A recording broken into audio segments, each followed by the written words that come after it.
Hello and welcome to Mid-American Gardener. I'm your new host and Master Gardener in Training, Tanisha Shade Spain. I am very excited to be here tonight, be a part of this much loved program, and I'm looking forward to being on this journey of learning right along with you.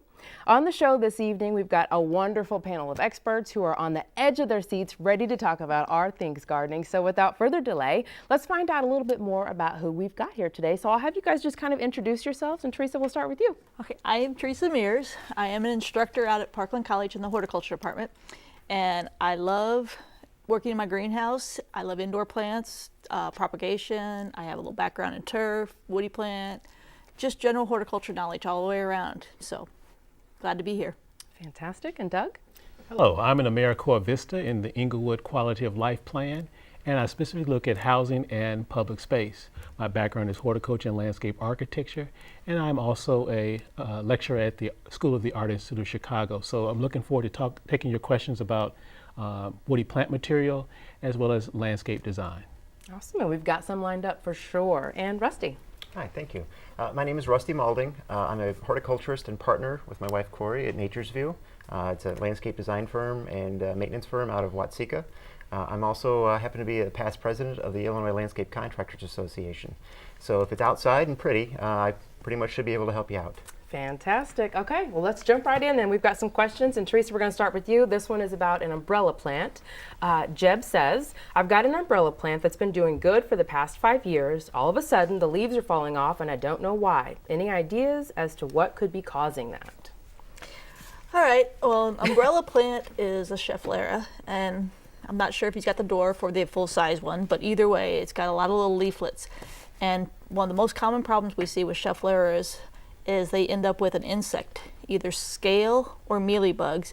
And if you think you have it, you can check the bottom of the leaf, underside of the leaf, or the top of the pot or the floor. And if there's a sticky substance, it's honeydew coming from the insects.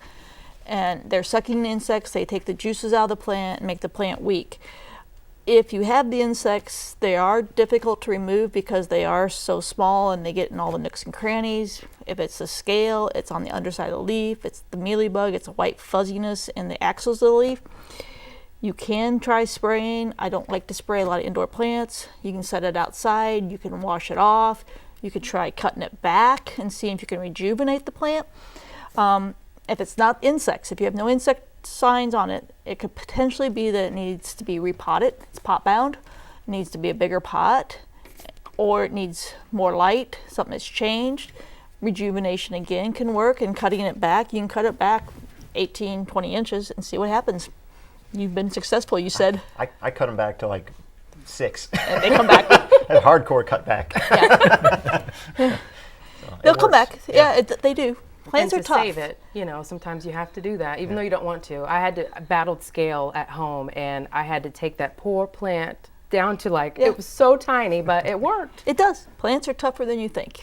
Excellent. Okay, thank you so much. Doug, we've got a question for you regarding a small oak tree. David says, I've got a small oak tree I planted several years ago. It's growing okay, but not great.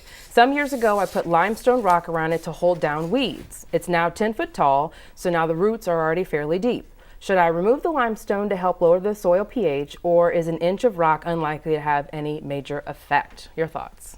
Well, David, I know this image is not your tree. However, if you care for your tree, and with the information we'll provide, will help you to get it to this size of an oak tree. First off, the limestone was not the best choice, because limestone will actually raise the pH, and you want a low pH. Oak trees like more acidic soils, meaning more towards the 1, maybe even to the 6 zone of pH level. So you need to apply probably sulfur. But before you do that, do a soil test. I wouldn't say excavate the limestone, because it's probably well integrated right now with the root system in the immediate maybe foot or deeper area of the root zone of the canopy of the tree. So do a soil test, maybe apply from your local gardening center some different sulfur applications to actually lower the pH over time. So hopefully by a year, maybe 2 years, you'll have the right pH around the plant, and it will be able to absorb the nutrients it needs because it has the right pH. So David's going to have to be patient. Yeah. 'Cause this sounds like it's going to take a while to correct. Yeah. Maybe not as difficult as the Hawaiian schefflerian, but it's going to take. Oak trees are slow growers, but they're much sturdier and stronger trees. So hang in there. Okay, all right. And Rusty's got some show and tells to talk about. So what have you got? All right. Well, I have a multitude of plants today we're going Okay. to talk about. And the theme is going to be pollinators. So these are all pollinator-friendly plants that are in bloom right now. This guy over here on my right is Allium Summer Beauty. It's an ornamental onion. And as you can see, it has nice electric green foliage and sort of little drumstick purple flowers right now, which is attracted to bees, butterflies, some skippers are occasionally attracted to these. It's a nice, carefree, sort of low-maintenance plant. Great for the front border, 18 to 24 inches tall, very low maintenance. This is like a robust, this is sort of like a daylily, only better. I've had really great success with these, full sun. Now in the fall, as we're kind of preparing our beds and things for winter, do you have to cut these back, or what's the maintenance as far as overwintering? So the foliage will eventually kind of droop in the fall after it gets its first snow load, but these, the seed heads will kind of stay upright, and it does add kind of a nice little ornamental interest in the winter, so we like to leave these up all winter. I know there are folks out there that can't handle the shoveled look of the front landscape maybe. I know people like that. Yeah, and it's different strokes for different folks, so if it's bothering you, cut it back. It's not going to hurt it at all. Okay, all right, So- and what else? So over here on move this this for you. side, this is a rock star for pollinators. This is an Agastaki Blue Fortune. It is a hyssop, and this guy will get to be probably 32, 36 inches tall, although in wet springs I've seen them get up to 48 inches, so they can get kind of large, more of a back border. Bees, butterflies, skippers, you name it, if it's a pollinator, it's coming to this plant. And one of the awesome things about this plant is it starts flowering about now, and it actually will continue to flower through October, basically almost first frost. So it's really cool. It has a square stem, so it is in the mint family, so it does have, but it's not aggressive spreader. That's the important thing to know. When you say mint, people sort of start to wonder. The last plant that I have is kind of a tall guy. Thank you, Doug. Now, most people don't think about ornamental grasses when it comes to pollinators. Yes. And so there's really no nectar for the butterflies to feed on, right? But the butterflies have to come from someplace. They have to come from the larvae. And the larvae will feed on the leaves. This is a panicum heavy metal, also known as switchgrass. And the panicum is, I think, the single largest it's the native grass that has the largest host range for butterflies and skippers. So the larvae will feed on the leaves. The birds will feed on the seed at the top. This is just an outstanding multi-use plant. It's full sun, part shade. Tolerates, you can use it in rain gardens, so it tolerates wet areas as well. Very cool plant. And it stays nice sized. It does, about 18 inches wide, and it is a taller plant, probably 4 or 5 feet tall. Wow. Gotcha. Wow. Okay. Yeah. Well, thank you. Sure. All right. And real quick, I want to do a quick plug to our podcast. We've got a new one that's up right now. Victoria Shepard sat down with Illinois State climatologist Jim Engel to talk about what's going on with the weather in central Illinois and how it can affect what goes on in our gardens. You can find the podcast at Apple Podcasts, Stitcher, the NPR One app, and of course at our website, midamericangardener.org. And Jim will be joining us actually on the show in a couple of weeks. So if you've got any climate related questions for him, jot those down and please send them our way. Okay, and before we move into our viewer calls, I want to let you know that on Saturday, July 21st at 9 o'clock, we're going to be at the Urbana Farmers Market. A few of our experts will be there. So be sure to stop by our stand with your questions, bring a plant, bring anything you'd like to talk about. Any questions you have, we can answer that day. Well, not me, the experts. So it looks like we've got a few calls, and we don't want to keep them waiting, so we're going to go right to that. We've got Annette from Rantoul, and she's got diseased phlox. Annette, are you there?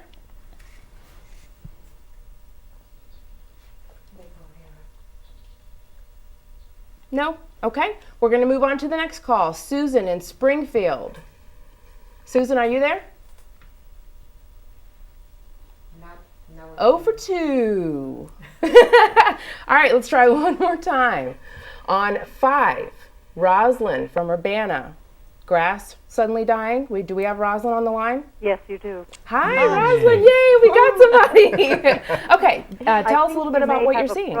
You may have a problem because the show on the television is very different from what we're hearing on the phone, and so some people may have put the phone down. I see. Okay. Well, Anyway, the go ahead. grass problem. I have a strange property. It's an L-shaped property, and the grass in the front that gets the same kind of sunlight even more and is much older than the backyard is doing fine this year, at least so far. But the backyard, which I had resodded, within the last 5 to 10 years, is suddenly all going brown very quickly within the last week or so. And I know that it's suddenly gotten dry, and we've had a lot of rain in the spring, and I have had it treated for some of the weeds. But it's like there are very large bare patches with almost no grass or very thin, like a balding person, just a few hairs, a few grass blades there. And I've been watering well, but I'm wondering if there's fungus or something I should know about. Turf guy. Yeah. The timing seems odd. It's not. It's probably not grubs. No. It's too early for that. Yeah. It's hot and humid, so you could be looking at like a take-all patch or something. Or summer patch. Summer patch. This is a fungus. They're fungus, yeah. Yeah. Are they what size are they patches? Like, are you getting like round circles or amoeba-shaped patches that are like? Not seeing that. I'm not seeing that at all. I'm seeing an even dryness that is sort of spreading even into what has traditionally been good areas. Are these pathways that maybe you've walked or no? Just open No. areas? No, it's a large area. It's about 3/8 of an acre. There are other weedy grasses that do very well, and the violets are doing very well.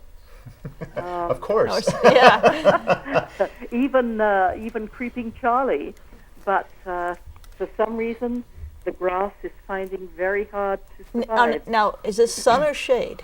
It's both. It's very treed here, but it gets a lot of sun for part of the day. Because the creeping Charlie and the violets both prefer the shade. And so I'm wondering if you have more shade than sun that you realize, and if this is a straight bluegrass, and we've been just enough droughty that maybe you've had some issues with not as much sun as you think is getting there. So maybe a blend or a mix of And some fine fescue and is it perennial rye or something like that? Perennial rye, fine fescues. Fescue, Fine yeah. fescue is your best for the shade. But That's a tough one without any sort of pattern. Yeah. If it's the whole area. That's for my purposes. I like the seed.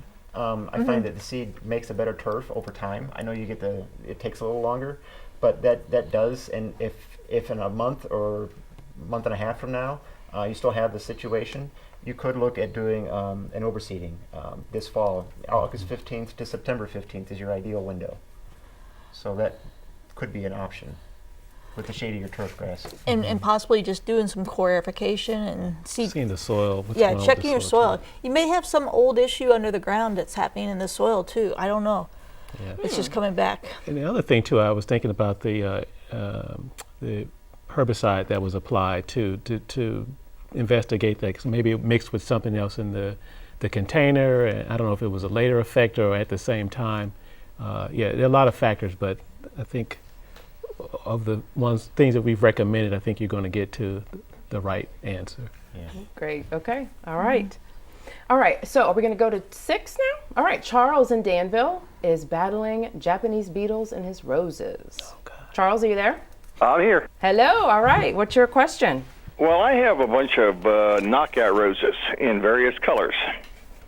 And for some reason, Japanese beetles are loving the yellow one. The red ones, they don't bother. The yellow ones, I have sprayed several different things on them, and they just seem to be coming back, especially this one rose bush that I have in the back. And I found a few of them on the ones I have in the front. But mostly it's all on the yellow rose. Are they attracted to yellow, or am I missing something here? I don't know. Years ago, I had hibiscus, just the traditional hibiscus, not the hardy ones, and I had yellows, reds, and oranges. The Japanese beetles gravitated to the yellow ones. I don't know if it's a thing or not with them, but insects are attracted to yellow. We often use that as a sticky trap to trap insects. But if that is your marker plant or your plant to check, that would be the first one. And chemicals do work, but I spend a lot of time just picking Japanese beetles off. Early in the morning, they're not flying much. You can take a coffee can with soapy water and knock a lot in really quick. Yeah. But Yeah, I've seen them. I have not a double pink knockout in the front that they just devour, and then there are some other versions of roses in the back, more like a rambling type, and they don't seem to go to those at all. So it's they kind have of a taste. mystery. They have a taste. Yes. I'm Interesting. going to say Rugosa rose, not a rose. Yeah. No Rugosa rose. So I guess he's just going to have to battle with them, it sounds like. But if you have one that they're going to all the time, if you can keep them monitored there, you can help eliminate how many you have elsewhere a lot of times. Okay. Sacrifice. It takes one for the team. That's a good way to say it. Okay, we're going to go to line 2. We've got Florence, I believe, from Springfield, and she has a question about her perennial hibiscus. Yes, I do. Hello, go ahead. Hi. I planted a perennial hibiscus last year. It's got a red leaf with sort of a pink flower, and it did great last year, and I absolutely loved it. I added it to an existing flower bed that I have. And this year, slowly but surely, the stalks are starting to wilt down, and I've cut off now 3 or 4 of them, and it seems like every few days another stalk starts wilting. And I went to a local nursery, and I asked them, because I kind of tried to research it, and it said to get a growth enhancer, but they really weren't sure what exactly I needed to do, so can you help me? That's another tough one. Do you water it regularly? I do. I've watered it just like all the other plants. I have mostly perennials, but some annuals I put in this flower bed, and it's pretty big. It's probably 8 foot by 4 foot or 5 foot, so I've got a lot of different varieties of flowers, and I thought that probably hibiscus needs water, and so I try to make sure that I've got like a mandevilla I planted in there too. So I always watered those two religiously. I would say And- in general, probably if you're watering more than twice a week, you're probably watering it too much. Yeah. And what you could be looking at is some sort of a root rot that could be happening. That's my gut. If you can pull the soil away from the root line and see if it's healthy looking roots or if they're kind of brown and mushy, then it's too wet. Mine hibiscus, my perennial one, is out in the island by my mailbox, and I don't touch him. I don't ever water him, and he just thrives. So he's pretty tough and pretty durable. But I think you can overwater and cause a root rot. That's my best guess. Yeah, mandevillas can take more water, but not the hibiscus. Yeah. That's the consensus from the group. So back off. Let it be. Right. Less care is Save better. water. Yeah. Gotcha. Okay, we're going to go to line 3 now. Jan in Jacksonville. She has a question about her flower bed. Jan, are you there? Yes, I am. Hello. What's your question? I have an established flower bed that has perennial flowers, and it also has flowers that reseed. But my flower bed is being overrun with purslane. How can I control that weed? You can eat it. You can eat Oh, I can't eat that much. You just Give some away. Is it intertwined with all of your plants, or is it sort of out in the open? It is, and I Googled, and they say if you are trying to pull it by hand, you are just defeating yourself. So I don't know what to do. I've had reasonable success if you can after a rain or you water the space, if you go out and try to hand pull then.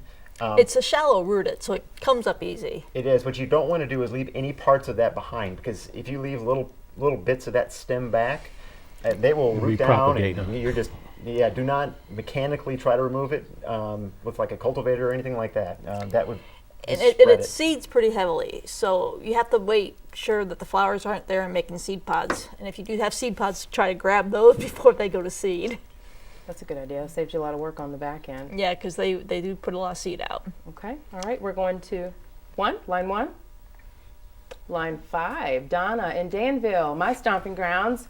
She has a question about her amaryllis. Donna, are you there? Yes, Hello. What's your question? I have amarillos. I take and rest them in the wintertime like they're supposed to, bring them out, and they sprout out with beautiful leaves on them, but they do not bloom. They haven't bloomed for several years now. Have you ever repotted them? No, I haven't. So are they fairly pot bound? Or are they got a lot of soil comparative to the bulb? No, they don't. The bulb's about halfway down in the ground. Well, I mean more so around the edge, because an amaryllis, if it is in a pot that's too large for it, it tends to put a lot of foliage out. If the pot is just barely the size of the bulb and it's very tight, root bound type plant, it makes more flowers.